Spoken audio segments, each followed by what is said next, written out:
What does retirement look like in Canada with 1.5 million saved? If you've saved 1.5 million for retirement, you might be thinking, that sounds like plenty. Surely I can retire comfortably now, right? It's a fair assumption. After all, 1.5 million is no small achievement, but here's the surprising truth. Some Canadians retire comfortably with less than 1.5 million because they've built a smart plan. Others, with the same amount, struggle to maintain their lifestyle because of taxes, inflation, and poor withdrawal strategies. The question isn't just, do I have enough saved? It's, can I turn that savings into reliable, tax-efficient income that lasts as long as I do? And without a clear strategy, even a healthy portfolio like 1.5 million can shrink faster than you expect. Hi, I'm Alex Kellerman, certified financial planner with IG Wealth Management. In this video, we're going to break down what retirement could really look like in Canada with 1.5 million saved. We'll look at how far that money will actually go, the common pitfalls that can erode your savings, and the strategies that can help you to create a sustainable income plan for the retirement you've worked so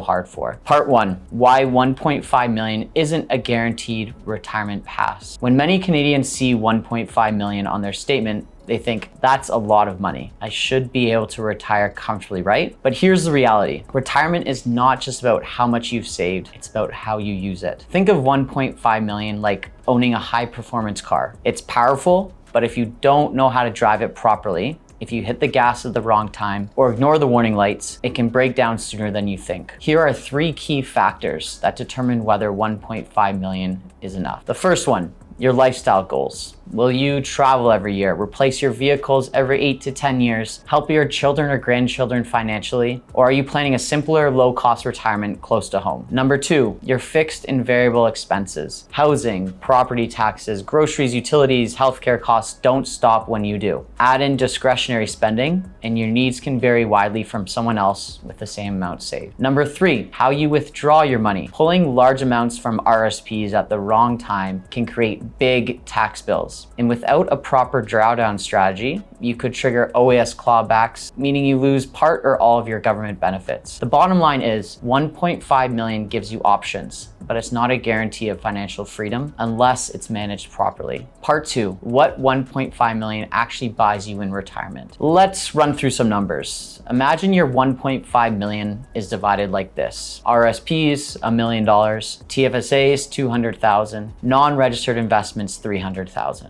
If you follow the traditional 4% rule, you could withdraw about 60,000 per year from your portfolio. Now add government benefits. CPP at 65, around 12,000 to 14,000 per year per person for an average Canadian couple, depending on your contributions. OAS at 65 adds about 8,000 per person per year. That gives a combined annual gross income of roughly 88,000 to 90,000 for a retired couple. For many Canadians, that's enough to take a modest vacation each year, maintain your home and replace vehicles periodically, cover rising healthcare costs as they age. But here's where challenges come in. Taxes. Withdrawals from RRSPs are fully taxable as income. A 60,000 withdrawal could push you into a higher tax bracket if not planned carefully. Inflation. At 3% inflation, 90,000 today will only feel like 50,000 in 25 years. Longevity risk. If you retire at 60, your money may need to last 30 to 35 years, hopefully. This is why 1.5 million could be more than enough for one person and barely enough for another. It all depends on how it's managed. Part 3, the strategy that makes 1.5 million work. Here's what wealthy Canadians do differently. They focus less on their total savings and more on creating a smart withdrawal and tax strategy. So step 1, you need to understand your retirement spending. Start by estimating your monthly expenses, include fixed costs like housing and food, but also discretionary spending like travel, hobbies, gifts for family. Many Canadians underestimate how much they'll spend, especially in the first 10 years of retirement when they're more active. Step 2, layer your income sources. Think of your retirement income like a layer cake.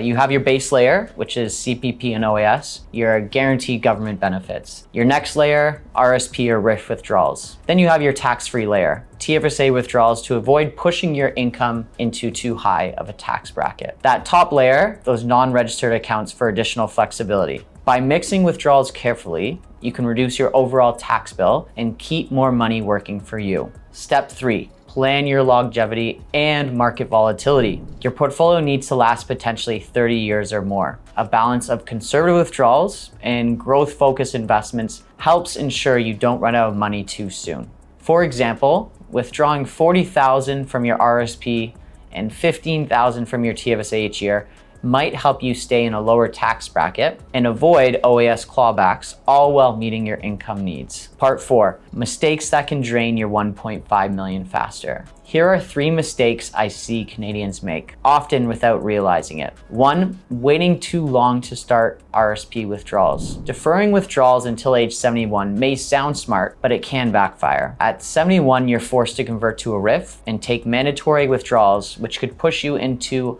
a higher tax bracket in your later years. Number 2, ignoring inflation. A retirement income that feels comfortable today may lose half its purchasing power over 25 years if you don't plan for rising costs. And then number 3, underestimating healthcare costs. Out-of-pocket medical and long-term care expenses often increase significantly in your 70s and 80s. Without a plan, these can strain even a large nest egg. Part 5, what you should do next. So the question is 1.5 million enough to retire in Canada? The truth is, there's no one-size-fits-all answer. For some Canadians, 1.5 million can provide a comfortable, worry-free retirement, covering all their needs, wants, and even allowing room for helping family or traveling abroad. For others, that same amount might not stretch as far as they hoped, especially if their spending is higher, if they retire early, or they're caught off guard by tax and inflation. Here's what I've learned working with clients over the years. The difference isn't just about the size of portfolio, it's the plan behind it. The right plan helps you turn your savings into predictable, tax-efficient income, avoid unnecessary taxes and OAS clawbacks, make sure your money lasts, even if you live into your 90s. Think of it like this. You spent decades building your savings. Now it's time to build a strategy to make that money work for you so you can spend your retirement doing what you love, not worrying about running out. And the sooner you start planning, the more flexibility and peace of mind you'll have. If you're wondering whether 1.5 million is enough to retire comfortably, or how to structure your withdrawals so you pay less tax and keep more of your money working for you, let's talk. As a certified financial planner, I help Canadians every day design retirement income plans that create clarity and confidence for the years ahead. Click the link in the description to book a free, no obligation consultation. Together, we'll look at your numbers, your goals, and create a customized plan that fits the retirement lifestyle you've worked so hard to build. And if you found this video helpful, give it a like and share it with someone who you know who's planning their retirement. Don't forget to subscribe for more Canadian retirement strategies, from RRSP and RRIF tips to CPP and OAS optimization. Thanks for watching, and I'll see you in the next video.